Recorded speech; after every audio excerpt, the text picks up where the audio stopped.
எனது வாழ்க்கையிலும் உங்களது வாழ்க்கையிலும் இறைவன் ஒரு கஷ்டமான காலத்தை கடக்கக்கூடிய சூழலை ஏற்படுத்தினால், ஒரு விஷயத்தை கொடுப்பதற்கு இறைவன் தாமதப்படுத்தினால் ஒன்றை புரிந்து கொள்ளுங்கள், அது இறைவனுடைய அருள். அது அந்த கஷ்டமான காலத்திற்கு பிறகோ அந்த தாமதத்திற்கு பிறகோ என்ன கிடைக்கும் என்பதை இறைவன் ஒருவனே அறிந்தவன்.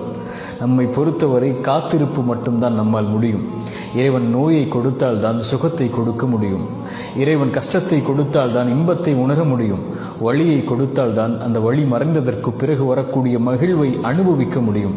உலகத்தில் இருள் வந்தால் எப்படி வெளிச்சம் வருமோ அதுபோன்று சிரமங்களும் கஷ்டங்களும் வந்தால்தான் அதற்கு பிறகு வரக்கூடிய நிலைமை இன்பமாக மகிழ்ச்சியாக மாறும்.